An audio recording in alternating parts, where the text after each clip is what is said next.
નમસ્કાર ખેડૂત મિત્રો, ચરોતરની ખેતી ચેનલમાં આપનું હાર્દિક સ્વાગત છે. અને આજે આ તમને દેખાય છે એ આપણા ચરોતરનો મુખ્ય પાક એટલે કે તમાકુની ઘણી બધી વાતો મેં આગળ તમને વિડીયોના માધ્યમથી કરી છે, પણ આજે જે તમાકુ હું તમને બતાવવા જઈ રહ્યો છું તે થોડીક જાત અલગ છે ને આપણી ચરોતરની અંદર મોટા પાયે થાય છે અને ખેડૂતો આના તરફ અત્યારે વળ્યા છે. તો આ તમાકુ કલકત્તી કરતાં થોડીક અલગ તમાકુ છે અને આ તમાકુ આપણી દેશી ભાષાની વાત કરું તો દેશી તમાકુ આના તરીકે લોકો ઓળખતા હોય છે. આમાં ઘણી બધી જાત આવે છે. ખેડૂતો આને ચીમન 11 અથવા બીડી તમાકુ તરીકે પણ ઓળખતા હોય છે. તો મુખ્યત્વે આ કલકત્તી કરતાં થોડીક અલગ તમાકુ હોય છે. આની હાઇટ પણ તમે જુઓ તો ખૂબ જ મોટી થતી હોય છે. આના પાન બી ખૂબ જ સારા થતા હોય છે અને આનો ઉતારો પણ લગભગ 80 થી 90 મણની આજુબાજુ ઉતારો રહે છે 1 વીઘાની અંદર. તો સારા એવા તમને ભાવ પણ આના મળતા હોય છે અને ઉતારો પણ કલકત્તી તમાકુ કરતાં વધારે મળતો હોય છે. તો તમે જુઓ આ પાન જે છે એનું આટલી સાઇઝમાં પાન છે અને ખૂબ જ સારો એવો વિકાસ તમાકુનો છે. લગભગ આ તમાકુ કલકત્તી તમાકુની કમ્પેરિઝનમાં થોડો વધુ સમય લેતી હોય છે. માટે જો આ તમાકુ કરો તો તમે 5 થી 6 મહિના આની અંદર તમાકુની અંદર થતા હોય છે.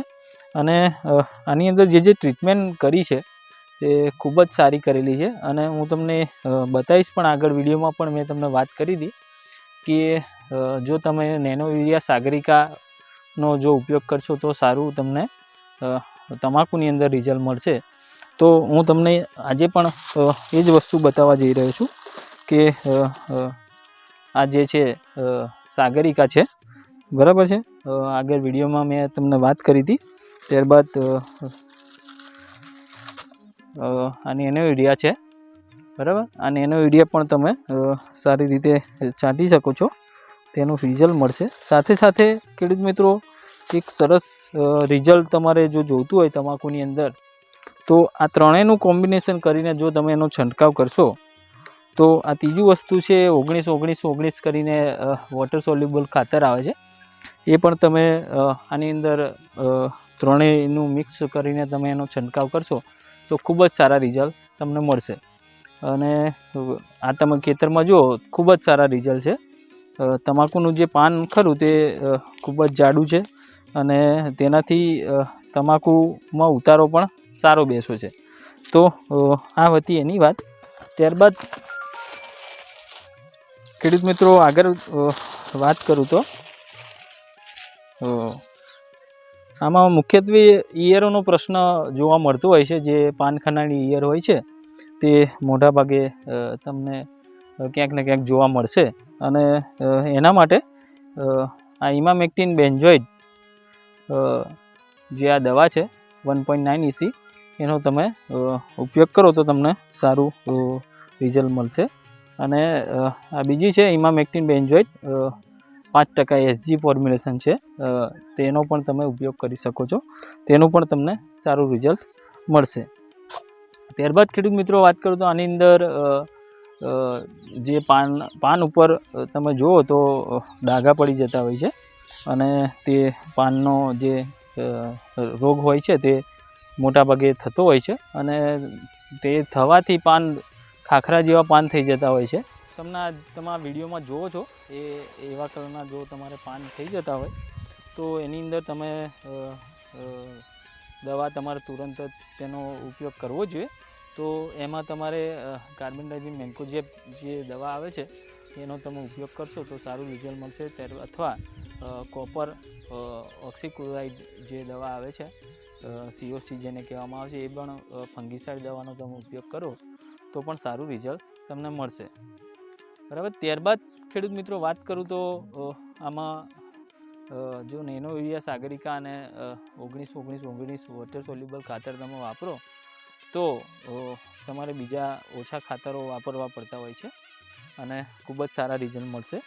તો ખેડૂત મિત્રો, આ તમાકુ કરવાથી ઘણા બધા ફાયદા થાય છે.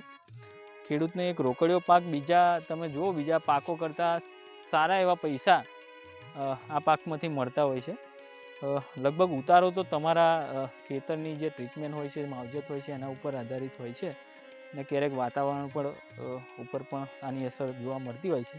તો એના માટે અને આ તમાકુ કરશો તમે, આ જે દેશી તમાકુ, તો લગભગ મેં ઉતારા તો જોયા છે 110 મણ સુધી એક વીઘાની અંદર ઉતારા આવ્યા છે. અને 1300 થી 1500 રૂપિયા જેટલો ભાવ એક મણનો રહે છે. એટલે લગભગ લાખેક રૂપિયાની જે આવક ખરી તમારી 5-6 મહિનામાં તમાકુની ખેતીમાં થતી હોય છે એક વીઘાની અંદર. એ ખૂબ જ મોટી વાત કહેવાય. અને આમાં થોડી મહેનત થતી હોય છે, પણ સામે એવું વળતર પણ તમને સારું એવું મળશે. માટે આપને વિનંતી છે કે તમે આ જો વિડીયો જોઈ રહ્યા છો તો આ તમાકુ કરો, બરાબર. તમને સારું રિઝલ્ટ મળશે, ખેતીમાં એક સારી ઇન્કમ મળશે, બરાબર છે. અને અમારી વિડીયો તમે જોતા રહેજો. અને વિડીયોને ગમે તો વિડીયોને લાઈક પણ કરજો, અને વિડીયોને બીજા ખેડૂતોને શેર પણ કરજો, જેથી જે આજે તમાકુની ખેતીની જે માહિતી કરી તે તમને સદંતર મળતી રહે. તમે સારું એવું એમાંથી ઇન્કમ મેળવો, પોતાનું ગુજરાન ચલાવો. અત્યારે તમે જુઓ ખેતી ખૂબ જ મોંઘી ગણવામાં આવે છે. એના કારણ છે કે ખેડૂતો જેમ તેમ ખર્ચા કરતા હોય છે, જેમ તેમ ખાતરો દવાઓનો ઉપયોગ કરતા હોય છે. તો એક સાચી માહિતી આપવાનો હું તમને પ્રયાસ કરી રહ્યો છું. અને મને આશા છે કે તમને આ માહિતી ગમી હશે. મળીશું આવતા વિડીયોમાં, તો તેમાં ઘણી બધી આગળ તમાકુ વિશે તમને માહિતી આપીશ. તો આજના માટે બસ આટલું જ. આપનો ખૂબ ખૂબ આભાર.